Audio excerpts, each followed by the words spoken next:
Hello ಗೆಳೆಯರಿ, information bro YouTube ಚಾನಲ್ಗೆ ನಿಮಗೆಲ್ಲ ಸ್ವಾಗತ ಸುಸ್ವಾಗತ ಗೆಳೆಯರಿ. ಇವತ್ತು ಚಾಮರಾಜನಗರ ಜಿಲ್ಲೆಯಲ್ಲಿ ಕಾಲಿರ್ತಕ್ಕಂಥ ಪ್ರಧಾನ ಜಿಲ್ಲಾ ಮತ್ತು ಸತ್ರ ನ್ಯಾಯಾಧೀಶ ಅವರ ಕಚೇರಿಯಲ್ಲಿ ಕಾಲಿರ್ತಕ್ಕಂಥ ಹುದ್ದೆಗಳಿಗೆ ಅಧಿಸೂಚನೆಯನ್ನು ಮಾಡ್ತಾಯಿದ್ದಾರೆ ಮತ್ತು ಹುದ್ದೆಗಳ ಭರ್ತಿ ಕೂಡ ಮಾಡ್ತಾಯಿದ್ದಾರೆ ಗೆಳೆಯರಿ.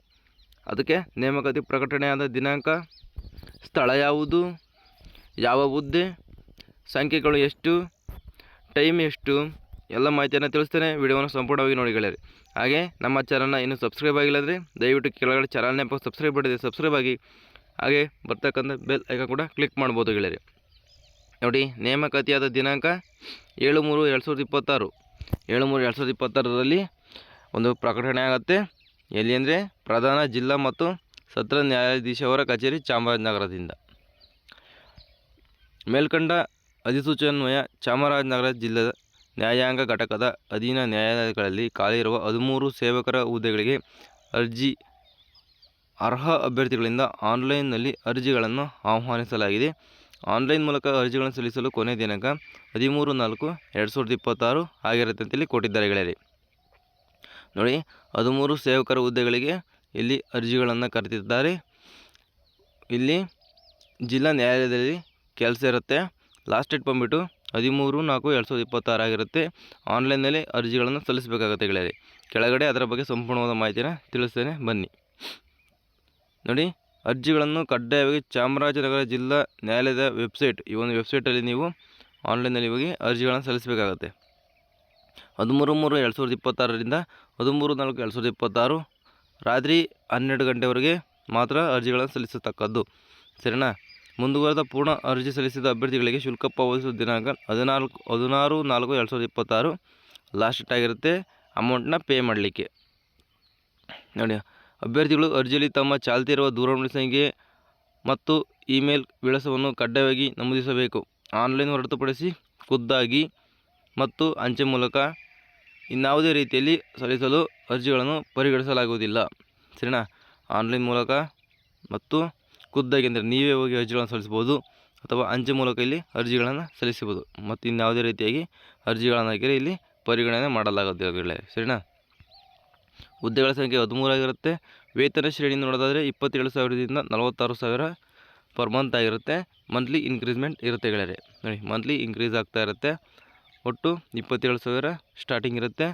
ಒಟ್ಟು ಟೋಟಲಾಗಿ 46,675 ಒಂದು ಮಂತ್ಲಿ ಸ್ಯಾಲ್ರಿ ಆಗಿರುತ್ತೆ ನಿಮ್ಮ ಎಕ್ಸ್ಪೀರಿಯನ್ಸ್ ಮೇಲೆ. ನೋಡಿ, ವರ್ಗೀಕರಣ, ಹುದ್ದೆಗಳ ವರ್ಗೀಕರಣ ಮಾಡಿದ್ದಾರೆ. ಪರಿಶಿಷ್ಟ ಜಾತಿ 1, ಸಾಮಾನ್ಯ ವರ್ಗ ಕನ್ನಡ ಮಾಧ್ಯಮದವರಿಗೆ 1 ಹುದ್ದೆ, ಪ್ರವರ್ಗ 2, 1 ಸಾಮಾನ್ಯ ವರ್ಗ ಮಹಿಳೆಯರಿಗೆ 1, ಪರಿಶಿಷ್ಟ ಪಂಗಡ ಗ್ರಾಮೀಣ ಅಭ್ಯರ್ಥಿಗೆ 1, ಸಾಮಾನ್ಯ ವರ್ಗ ಗ್ರಾಮೀಣ ಅಭ್ಯರ್ಥಿಗೆ 1, ಪ್ರವರ್ಗ 3A ಗ್ರಾಮೀಣ ಅಭ್ಯರ್ಥಿಯಾಗಿರುತ್ತೆ 1, ಮತ್ತು ಸಾಮಾನ್ಯ ವರ್ಗ ಯೋಜನಾ ನಿರಾಶ್ರಿತರಿಗೆ 1 ಹುದ್ದೆಗಳು. ಪರಿಶಿಷ್ಟ ಜಾತಿ ಮಹಿಳೆಯರಿಗೆ 1, ಸಾಮಾನ್ಯ ವರ್ಗ ಮಹಿಳೆಯಲ್ಲಿ 1, ಪ್ರವರ್ಗ 2A ಮಹಿಳೆಯರಿಗೂ ಕೂಡ 1, ಸಾಮಾನ್ಯ ವರ್ಗ ಇತರೆಯಲ್ಲಿ 1 ಹುದ್ದೆ, ಪ್ರವರ್ಗ 1 ಅಂಗವಿಕಲ ಮತ್ತು 1 ಹುದ್ದೆ ಇಲ್ಲಿ ಖಾಲಿ ಇರುತ್ತೆ ಗೆಳೆಯರೆ. ಒಟ್ಟು ಟೋಟಲ್ 13 ಹುದ್ದೆಗಳು ಇಲ್ಲಿ ಖಾಲಿ ಇವೆ ಗೆಳೆಯರೆ. ನೋಡಿ, ಅಂಗವಿಕಲ ಮೀಸಲಾತಿ ಕೊಟ್ಟಿದ್ದಾರೆ. ಕರ್ನಾಟಕ ಸರ್ಕಾರದ ಆದೇಶ ಸಂಖ್ಯೆ 149/2026 ಬೆಂಗಳೂರು 25/9/2020 ಅನ್ವಯ ಒಂದು ವೇಳೆ ಅಧಿಸೂಚಿಸಿರುವ ಅಂಗವಿಕಲತೆ ಹೊಂದಿರುವ ಅಭ್ಯರ್ಥಿ ಲಭ್ಯವಿಲ್ಲದೇ ಇದ್ದಲ್ಲಿ ಅಂತಹ ರಿಕ್ತ ಸ್ಥಾನವನ್ನು ಮುಂದಿನ ನೇಮಕಾತಿ ಮುಂದುಕೊಯ್ಯಲಾಗುವುದು. ಕ್ಯಾರಿ ಫಾರ್ವರ್ಡ್ ಅಂದರೆ ಯಾವುದೇ ಅಂಗವಿಕಲತೆಯರು ಪ್ರವರ್ಗ 1ರಲ್ಲಿರ್ತಕ್ಕಂಥ ಅಂಗವಿಕಲರು ಸಿಗಲಿದ್ರೆ ಮುಂದಿನ ಒಂದು ಅಧಿಸೂಚನೆ ಬಿಟ್ಟಾಗ ಅದನ್ನು ಫಿಲ್ ಮಾಡ್ತೀವಿ ಅಂತೇಳಿ ಕೊಟ್ಟಿದ್ದಾರೆ ಗೆಳೆಯರೆ, ಸರಿನಾ. ನೋಡಿ, ಶೈಕ್ಷಣಿಕ ಅರ್ಹತೆ ಹುದ್ದೆಗಳು ಸೇವಕ ಹುದ್ದೆಗಳು ಅಂದರೆ ಪಿಯೋನ್ ಹುದ್ದೆಗೆ ಅರ್ಜಿಗಳನ್ನು ಕರೆದಿದ್ದಾರೆ. SSLC ಅಥವಾ ತತ್ಸಮಾನ ಪರೀಕ್ಷೆಯಲ್ಲಿ ಪಡೆದ ಗರಿಷ್ಠ ಅಂಕಗಳಿಗೆ ಆಧಾರದ ಮೇಲೆ 1:10 ಅನುಪಾತದಲ್ಲಿ ಅಭ್ಯರ್ಥಿಗಳನ್ನು ಸಂದರ್ಶನಕ್ಕೆ ಕರೆಯಲಾಗುವುದು. ಸಂದರ್ಶನದಲ್ಲಿ ಗಳಿಸಿದ ಅಂಕ ಆಧಾರದ ಮೇಲೆ ಆಯ್ಕೆ ಮಾಡಲಾಗುವುದು. ಕನ್ನಡ ಓದಲು ಮತ್ತು ಬರೆಯಲು ಹಾಗೂ ಸಾಮಾನ್ಯ ಜ್ಞಾನದ ಬಗ್ಗೆ ಪರೀಕ್ಷೆ 10 ಅಂಕಗಳನ್ನು ನಡೆಸಲಾಗುವುದು ಅಂತೇಳಿ ಕೊಟ್ಟಿದ್ದಾರೆ. SSLC ಅಥವಾ ತತ್ಸಮಾನ ಪರೀಕ್ಷೆಯಲ್ಲಿ ನೀವು ಉತ್ತೀರ್ಣರಾಗಿರಬೇಕಾಗುತ್ತೆ. ಕನ್ನಡ ಮತ್ತು ಓದಲು ಬರೆಯಲು ಬರಬೇಕಾಗುತ್ತೆ. ಅದರ ಮೇಲೆ 10 ಅಂಕಗಳಿಗೆ ಒಂದು ಪರೀಕ್ಷೆಯನ್ನು ನಡೆಸ್ತಾರೆ ನೀವು ಇಂಟರ್ವ್ಯೂಗೆ ಹೋದ್ಮೇಲೆ. ಸೂಚನೆ ನೋಡಿ, ಮೇಲೆ ತಿಳಿಸಿದ ಹುದ್ದೆಗೆ 10 ಅಂಕಗಳನ್ನು ಸಂದರ್ಶನಕ್ಕೆ ನಿಗದಿಸಲಾಗಿದೆ. ಕನ್ನಡ ಆಯ್ಕೆಯನ್ನು ಕರ್ನಾಟಕ ರಾಜ್ಯಪಾಲದ ಅಧಿಸೂಚನೆಯಲ್ಲಿ ಪ್ರಕಾರ ಪ್ರಕಟಿಸಲಾಗುವುದು. ಪರಿವೀಕ್ಷಣಾ ಅವಧಿ ನೋಡಿ. ಆಯ್ಕೆಯಾದ ಅಭ್ಯರ್ಥಿಗಳನ್ನು ಕರ್ನಾಟಕ ಸೇವಾ ನಿಯಮ 1977 ಪ್ರಕಾರ 2 ವರ್ಷ ಕಾಲ ಪರಿವೀಕ್ಷಣೆ ಅವಧಿಯಲ್ಲಿರುತ್ತಾರೆ. 2 ವರ್ಷಗಳ ಹುದ್ದೆಯಾಗಿರುತ್ತೆ. ಸರಿನಾ? ವಯೋಮಿತಿ ಸಡಿಲಿಕೆ ಕೂಡ ಇದೆ ನೋಡಿ. ಕನಿಷ್ಠ 18 ವರ್ಷ ಆಗಿರಲೇಬೇಕು. ಪ್ರವರ್ಗ 2A 2B 3A 3B ಅನ್ನೋರಿಗೆ 38+5 ವರ್ಷ ಮೀರಿರಬಾರದು ಕೊಟ್ಟಿದ್ದಾರೆ. ಸಾಮಾನ್ಯ ವರ್ಗದವರಿಗೆ 35+5 ಒಟ್ಟು 40 ವರ್ಷ ಇವರಿಗೆ ವರ್ಷ ಮೀರಿರಬಾರದು. ಇಲ್ಲಿ ಪ್ರವರ್ಗ 2A 2B ಮತ್ತು 3A 3Bನವರಿಗೆ 43 ವರ್ಷ ಮೀರಿರಬಾರದು. ಪರಿಶಿಷ್ಟ ಜಾತಿ ಪರಿಶಿಷ್ಟ ಪಂಗಡ ಪ್ರವರ್ಗ 1ಕ್ಕೆ 45 ವರ್ಷ ಮೀರಿರಬಾರದು. ಸರಿನಾ? ಅಂಥ ಅಭ್ಯರ್ಥಿಗಳು ಅರ್ಜಿಗಳನ್ನು ಸಲ್ಲಿಸಬಹುದು.